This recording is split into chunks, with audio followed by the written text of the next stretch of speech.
You can be surrounded by people and still feel it. A room full of names, a phone full of contacts, and somewhere underneath all of it, a quiet ache that none of them quite reach. We don't say it out loud because we've been taught that it's embarrassing, that feeling lonely means something is wrong with you, that it's a kind of weakness, a failure to be likable enough, social enough, whole enough on your own. A warning light that says you, specifically, are doing something wrong. But loneliness isn't a flaw in the machine. It's one of the oldest signals the machine has, as deliberate and as physical as thirst. We treat it as proof that we're broken. It turns out it's proof that we're built exactly the way every human before us was built. And the reason it hurts so much is that, once, it had to. Here's something strange. For most of the language's history, the word we use now barely existed. The historian Fay Bound Alberti, who wrote a whole biography of the feeling, points out that before about the year 1800, loneliness, as we mean it, that chronic aching condition, wasn't really a word people reached for. There was an older one, oneliness, and it meant something quieter, simply being alone, with none of the pain attached. To be by yourself was just a fact, not a wound. So what changed? We did, or rather, the world we built did. Alberti argues that loneliness is, in a real sense, a modern invention. It grew up alongside the modern idea of the individual, the self as a separate unit, responsible for itself, standing on its own. For hundreds of thousands of years, a human being was almost never alone. You were born into a band, you ate with them, slept beside them, were never more than a shout from another person. Then, slowly, we pulled the band apart, into households, into rooms, into single names on single doors. We didn't just start feeling lonely. We built a world where being alone was the default. And then we gave the ache a name because suddenly, so many of us had it. So what is the feeling underneath? Not a mood, a mechanism. The neuroscientist Naomi Eisenberger ran a now famous experiment. She put people in a brain scanner and had them play a simple ball tossing game with two others. Then, quietly, the others stopped throwing them the ball. They were left out. Nothing physical happened, nobody was touched. But the part of the brain that lit up was the same region that registers physical pain. Being left out didn't feel like pain as a figure of speech. To the brain, it was pain. And that tells you what the signal is for. The psychologist John Cacioppo spent his career on this.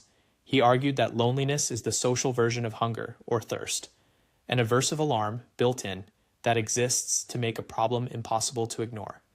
Because for our ancestors, the problem really was life or death. A human alone on the savannah, cut off from the group, was a human who didn't last long. No one to share food, to watch for danger, to raise the children. So the body evolved an alarm for it, the same way it evolved one for an empty stomach. Loneliness is the feeling that pulls you back toward the fire. Now, honesty matters here. Being alone and being lonely are not the same thing.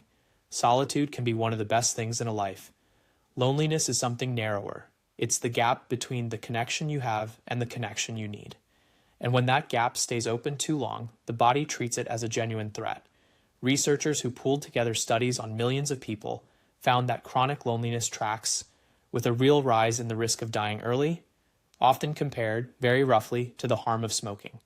It's a blunt comparison, the exact size is still argued over, but the direction is not in doubt. Your body is not being dramatic.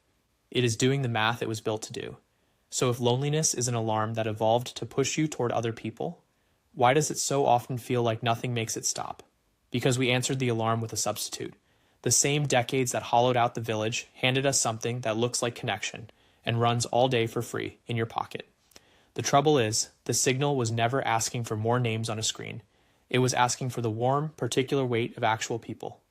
The United States Surgeon General put out a formal advisory on this, and the numbers are hard to read calmly. About 1 in 2 adults report real loneliness, and the young are hit hardest of all. Between 2003 and 2020, the time 15 to 24-year-olds spent with friends in person fell from about 2.5 hours a day, down to 40 minutes, a 70% collapse. And here's the part that should stop you.